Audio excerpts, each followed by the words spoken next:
Hello everyone, this is Biplab. Welcome to my another video. শুরুতেই একটি নতুন YouTube চ্যানেলে কোনো সাবস্ক্রাইবার থাকে না, যার কারণে ভিডিও আপলোড করলে কোনো রকম ভিউ আসে না। এই ভিউ না আসার কারণে আমরা স্বভাবতই হতাশ এবং ভেঙে পড়ি। ইউটিউবে এই যে ভিডিও বানিয়ে ভিউ এবং সাবস্ক্রাইবার নিয়ে আসার যে প্রসেসটা, সেই প্রসেসটাই আমি আপনাদের সাথে আজকে শেয়ার করব। তাই রিকোয়েস্ট থাকবে অবশ্যই ভিডিওটি না টেনে সম্পূর্ণ দেখানোর জন্য। জেনারেল একটা বিষয় আমি আপনাদের সাথে শেয়ার করি। ইউটিউবে এমন অনেক ভিডিও পাবেন যেই ভিডিওগুলোতে আপনাকে বলছে একটিমাত্র সেটিংস অন করলেই আপনার চ্যানেলে ভিউ বেড়ে যাবে, সাবস্ক্রাইবার বেড়ে যাবে।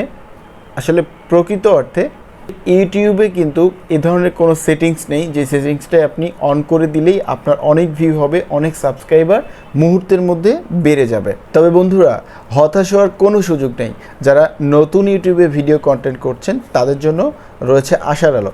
সেটা হচ্ছে আপনাকে অবশ্যই ইউটিউবে নিয়মিত কন্টেন্ট ক্রিয়েট করতে হবে এবং প্রতিদিন আপনাকে ইউটিউবে ভিডিও আপলোড করতে হবে। অন্তত 30 থেকে 50 দিন রেগুলারিটি মেনটেন করতে হবে।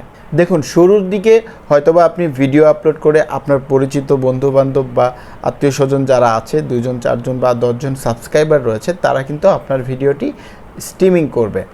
এবং আপনি যদি ভিডিওর থাম্বনেল এবং ভিডিওর যে টাইটেল রয়েছে এবং আপনার ভিডিওর মধ্যে যেই কন্টেন্ট, যেই বিষয়বস্তু নিয়ে আপনি ভিডিওটি বানাচ্ছেন, সেই বিষয়বস্তুটা সুস্পষ্ট এবং মানুষের জন্য এটা অবশ্যই একটি ইনফরমেশন বা একটি মেসেজ, সুস্পষ্ট বিষয় যদি ভিডিওতে আপনি তুলে ধরতে পারেন, তাহলে অবশ্যই এই ভিডিওটি আপনার একাধিক মানুষের কাছে পৌঁছাবে।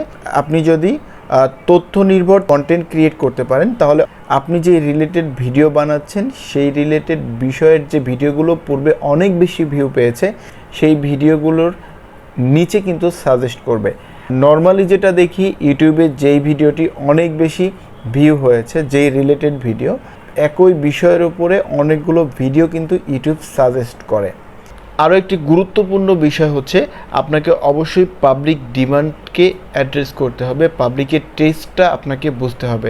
পাবলিকের টেস্টটা বুঝে সেই বিষয়বস্তুর উপরে আপনাকে ভিডিও কন্টেন্ট ক্রিয়েট করতে হবে। এছাড়া আপনি ইউটিউব স্টুডিওতে অ্যানালিস্ট যে অপশান রয়েছে, সেই অ্যানালিস্ট অপশান থেকে আপনি কিন্তু যে রিলেটেড ভিডিও বানাচ্ছেন সেই রিলেটেড বিষয়টি সার্চ দিয়ে আপনি দেখতে পারবেন ইতিপূর্বে এই বিষয়ের উপরে যারা ভিডিও বানিয়েছে সেই বিষয়টির কিভাবে ডেসক্রিপশন তৈরি করেছেন, কিভাবে থাম্বনেল করেছেন এবং কিভাবে টাইটেল দিয়েছেন।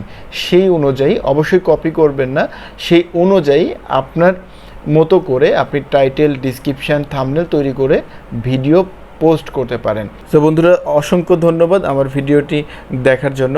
আবারও দেখা হবে খুব তাড়াতাড়ি অন্য কোনো ভিডিওতে, অন্য কোনো টপিকে। সে পর্যন্ত সবাই অনেক বেশি সুস্থ থাকুন, ভালো থাকুন। আসসালামু আলাইকুম।